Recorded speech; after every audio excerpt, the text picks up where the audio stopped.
नमस्कार। Shiv learning education point में एक बार फिर से आपका स्वागत है। आज हम श्री राम का जीवन, व्यक्तित्व और चरित्र पर निबंध समझेंगे। चलते हैं हमारे विषय। भूमिका। भारत भूमि सौभाग्यशाली है जिसने अनेक महापुरुषों को, महान युग परिवर्तक पुरुषों ने जन्म लिया।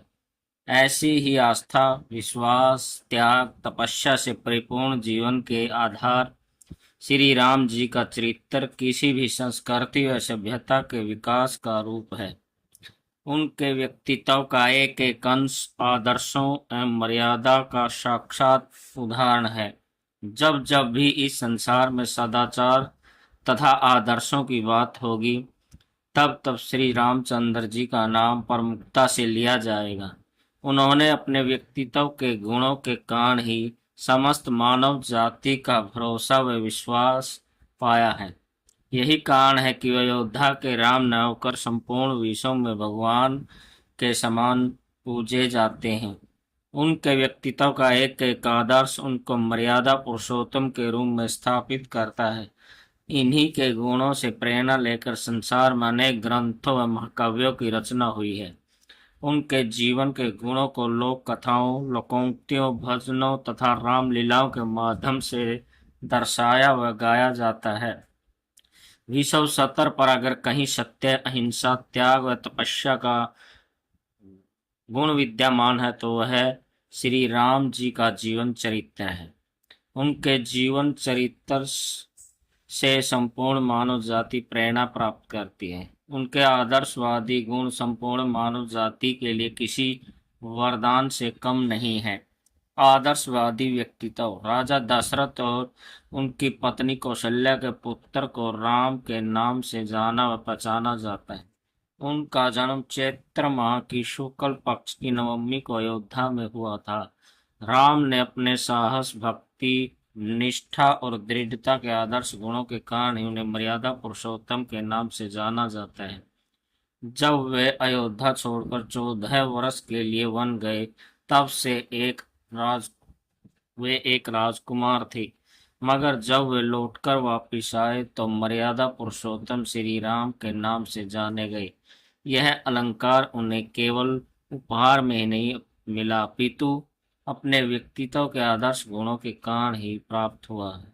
समरसता का प्रतीक। संसार को समरसता का पाठ अगर कहीं सीखने को मिलता है तो वह है श्री राम के समरसता के जीवन का आधारभूत लक्षण है।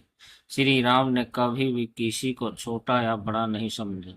उन्होंने वंचितों, अभावग्रस्त, दीनहीन, वनवासियों आदि के माध्यम से सेना एकत्रित कर लंका पर विजय प्राप्त की थी। अगर वे चाहते तो देश के अन्य राजाओं और राजकुमारों की मदद ले सकते थे, मगर उन्होंने ऐसा न करके समरसता का विश्व को ऐसा अनूठा अनुपम उदाहरण दिया है जिसकी कल्पना श्री राम के चरित्र के अतिरिक्त अन्य कहीं भी नहीं मिलती। समरसता समाज ही किसी राष्ट्र, देश, सभ्यता एवं संस्कृति की उन्नति का प्रतीक होता है।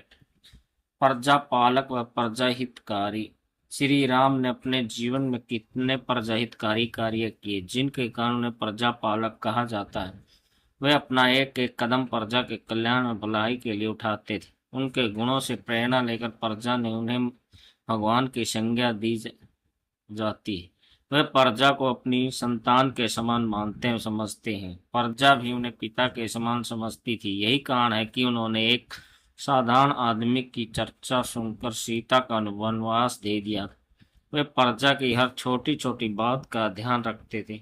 आखिरकार प्रजा हित के कारण उन्होंने अयोध्या वासियों के साथ सरयू में जल समाधि ले ली और अपने जीवन का उत्सर्ग कर लिया। विपरीत परिस्थितियों में धैर्यवान। श्री रामचंद्र जी का धैर्यशीलता का गुण प्रभावशाली एवं देदीप्यमान रहा है। उन्होंने अपने जीवन में कठिन से कठिन पलों में भी धैर्य का साथ नहीं छोड़ा। उदाहरण के रूप में राजा बनने के स्थान पर वनवास मिलना, सीता हरण तथा लक्ष्मण मोर्चा के समय भी उन्होंने अपना धैर्य नहीं खोया। उनका यही गुण उनको अन्य मानवों की श्रेणी से अलग बनाता है। उन्होंने अपने धैर्यपूर्ण तरीकों के माध्यम से राजसी ठाट बाट छोड़कर जंगलों का 14 वर्ष का कष्टकारी जीवन व्यतीत किया। उन्होंने कभी भी अपने आप को अहंकार से ग्रस्त नहीं होने दिया। उन्होंने रावण वध के पश्चात उनके गुणों का अपने मुख से वर्णन किया तथा लक्ष्मण को कुछ जानने के लिए रावण के पास भेजा। दीन दुखियों की मदद करना। श्री रामचंद्र जी का वनवास ही विविधता विधाता का था। वास्तव में उनका जन्म ऋषि मुनियों, तपस्वियों, दीन दुखियों के कल्याणार्थ ही हुआ था। जब वे वन में थे तो उन्होंने वर्षों से पत्थर बनी अहिल्या का उद्धार किया, राम भक्ति सबरी के बेर खाए, जटायु व संपाति का अपने हाथों से दाह संस्कार किया, सुग्रीव के बाली के प्रभाव से मुक्त कराया और विभीषण को शत्रु का भाई होते हुए अपनी शरण में ले लिया। इन सब उदाहरणों से यह प्रमाणित होता है कि श्री राम ने दीनहीन, दुखियों, अभावग्रस्त, असहाय की मदद करते हुए अपने वनवास के 14 वर्ष पूरे किए। उनके इन्हीं गुणों के कारण ही संपूर्ण विश्व में समरसतावादी भावना का उदय विकास हुआ। आदर्शवाद समरस समाज की स्थापना को बल मिला। निष्कर्ष। निसंदेह यह एक कहना गलत न होगा कि श्री राम अयोध्या के राजा दशरथ के पुत्र न होकर संपूर्ण मानव जाति के प्रेरणा स्रोत कहलाते हैं। उनके व्यक्तित्व के अनेक गुणों से प्रेरणा प्राप्त कर संपूर्ण विश्व को समरसता समाज व कल्याणकारी समाज बनाया जा सकता है। उनके एक एक आदर्शवादी गुणों को अपनाकर कोई भी व्यक्ति अपने आप को भगवान का रूप मान सकता है।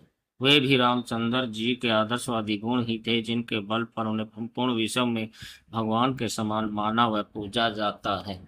धन्यवाद। कृपया वीडियो को लाइक करें, चैनल को सब्सक्राइब करें और हमें मोटिवेशन प्रदान करें।